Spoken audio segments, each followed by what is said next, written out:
Did you know that Nigeria grew cotton but spent billions of dollars importing clothes? I didn't fully grasp how serious this was until I started looking at what actually happens between growing cotton and getting clothes.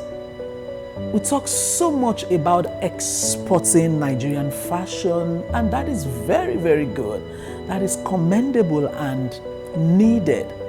But there's a part we skip, and this is what happens when cotton is grown. What happens between cotton and the final clothing? Cotton doesn't automatically become clothing. There's a whole journey in between. Cotton has to be spun into yarn. Yarn has to be knitted into fabric. That fabric has to be dyed, printed, and finished. And only then can it be cut and sewn into clothing in large quantities. That middle journey, this is where Nigeria is missing it. That middle journey, this is where there's a problem. We grow cotton, but we don't spin enough yarn locally. We don't weave enough fabric. We don't finish and print in a way that can even serve the demand of our nation, not to talk of exporting. So the middle of the process is missing. And when the middle is missing, that is what happens between cotton until you get the final clothing. Other countries are stepping in. They are taking advantage of our missing link, which is where the money is, and they are actually getting our cotton, they are spinning it into yarn, or they get their own cotton. They are actually knitting fabrics. They are dyeing the clothes. They are printing, and they are producing en masse. And then they sell it back to us, even when it looks African. So now you can see adire that is imported. You can see ashoke, gele, all our indigenous designs are being sold back to us because other nations take advantage of the gap we have created over the years. That is why Nigeria spends about $4 billion every year importing textiles and clothing. And that is why over 90% of our clothing are imported. It's unbelievable. And that is why textile imports have grown almost 300% within just a few years. Those numbers are not accidental. They have happened over the years, and they are pointing to a major gap. So our problem is not creativity. It is not talent. Even we are over-talented, and the world knows it. And our problem is not also demand. We've been given access to all the African nations. So we have access to over 1 billion people who can actually buy what we have or what we produce. So the problem is that our cotton production is not flowing locally. There's a huge gap in the Nigerian fashion industry that we do not talk about a lot. This gap is what happens between growing cotton, which is being done in the northern part of Nigeria, and getting the final clothing that people buy and wear. So we have cotton in the north, and we have clothing. However, in between these two, a lot of things and a lot of processes happen. One of it is that the cotton will be spun into yarn. After spinning the cotton into yarn, it will be knitted into fabric.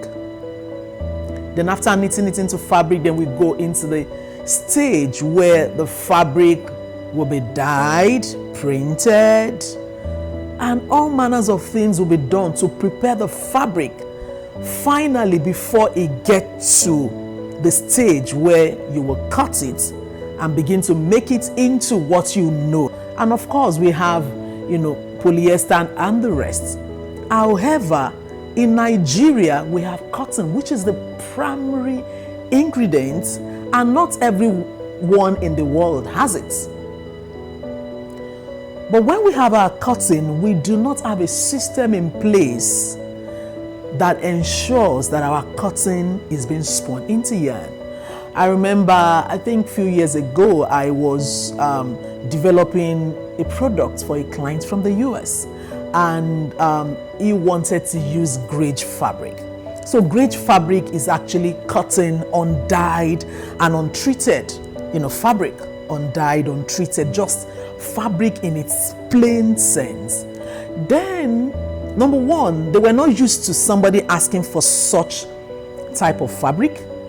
Then number two, we were actually asking for a particular composition, and this is a major textile producing company in Nigeria, and we were told that, they actually import their yarns.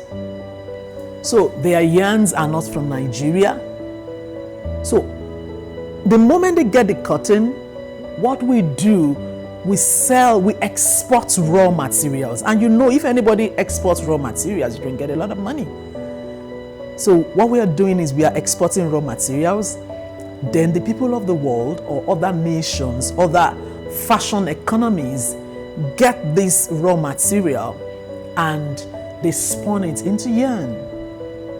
After spawning it into yarn, then they develop it into fabric.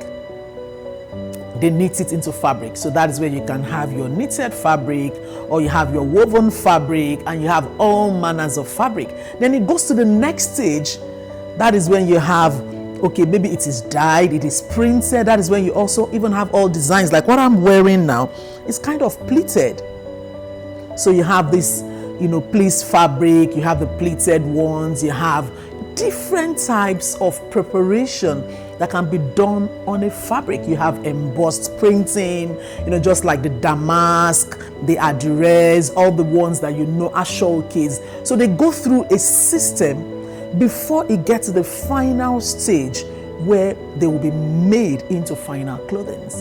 So where we play mostly as Nigerians is we play at the last part of the industry, which means that between the exporting, between getting the cotton to that stage, we have lost a lot of money.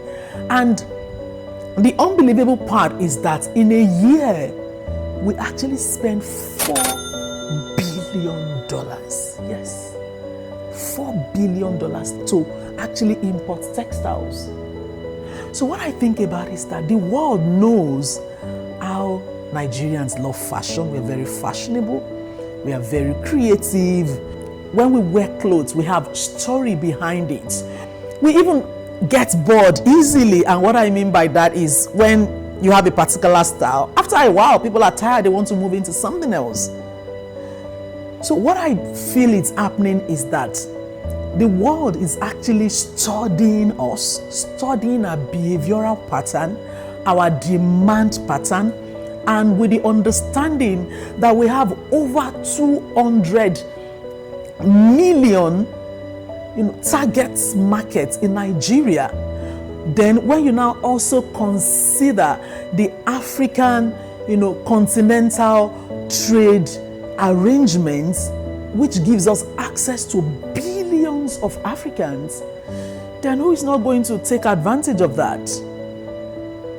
So my challenge or my worry in this season, I'm not really worried. I think I just want to let us know that there's a huge gap that we can take advantage of. So if you are thinking of playing in the fashion industry, don't just go to the end. We need people, we need farmers who can actually plant and harvest cottons. We need people who can create yarns. That can be your area of specialization. We need people who can actually spin, who can actually knit into fabric. You can focus on that. We need people who are into logistics. We need people who can actually print. Your area of specialization can be printing, so that everyone is not just going towards the end and paying the other nations while we just hold on to the, to the final bit of it. Then this brings me to another thing that, is making us lose money. We are focusing on exports, which is very good and very important. However, I think it's my mind, I just think about it, that when you have over 200 million to cater for and billions of people that can buy your products, then we are getting distracted trying to export. And what we are exporting is not even something that we developed. It's something that is being developed by other nations. Then they send it to us, we just sow it. Then we are trying to export it. While we are trying to gain the saturated markets in Europe, the US, and different parts of the world, I bet you the other nations of the world are coming and they are taking advantage of this gap and using us as their target market, and we buy and buy and buy. So what shall we do? Number one, we need to intentionally set up functional spinning factories. It may be private, public, or clustered. And it must be set up in such a way that farmers are not cut off from the industry. Secondly, we need to strengthen our fabric manufacturing or our fabric production, which means, the knitting, weaving, dyeing, printing, and all the processes that needs to be done for a fabric to be ready. We need to strengthen this system. And it must be produced locally. Not just being produced locally, it must be produced consistently, making sure that quality, is followed or adhered to, and also produced at scale, so that the needs or the demands of Nigerians can be met. So that we are not just only depending on lone garment factories. Gone are the days, I dare to say it, where an organization or a factory, thrives on the fact that, oh, I am alone, I am doing this. No. Gone are the days of the glory of having a lone garment factory. So there is a need for clustering, there is a need for garment factories to come together, collaborate, so that the demand of Nigeria can be met locally, where quality is sustained, numbers are met, and of course demands, will be achieved. Then finally, we need to be able to link all these processes together.